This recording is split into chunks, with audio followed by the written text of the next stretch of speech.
Նախորդ թեմաներում խոսում էինք զգալու ծայրահեղությունների մասին, բայց այսօր խոսում ենք երևույթի մասին, որը շատ հաճախ օտարներին եւ իրենց զգացմունքները դարձնում է ծաղրի առարկա։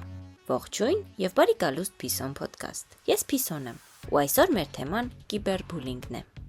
Կիբերբուլինգը համակարգված հոգեբանական ճնշում է թվային միջավայրում։ Խոսքը մեկ վատ կատակի ոչ էլ մեկ հեգնական մեկնաբանության մասին չէ, այլ կրկնվող նպատակային վարքի մասին, որի նպատակը մեկ բան է՝ վնասել, նվաստացնել, լռեցնել։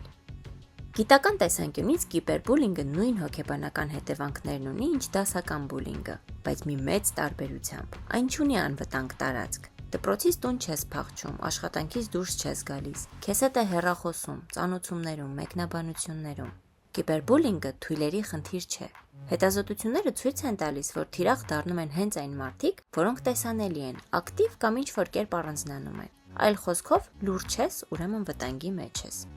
Ինչ է կատարվում ուղեղում։ Մարդը ապրում է մշտական սոցիալական սպառնալիքի զգացում։ Ակտիվանում է ստրեսային ռեժիմը, կորտիզոլ, ադրենալին, քնի խանգարում, կենտրոնացման անկում, իսկ երկարաժամկետում տագնապային վիճակներ, դեպրեսիվ սիմպտոմներ, երբեմն լիարժեք ապաթիա։ Եթե ֆիզիկական հարվածը կապտուկ է թողնում, կիբերբուլինգը թողնում է մի բան, որը չի երևում, բայց միշտ ցավում է։ Ու հենց դրա համար էլ հաճախ անտեսվում է։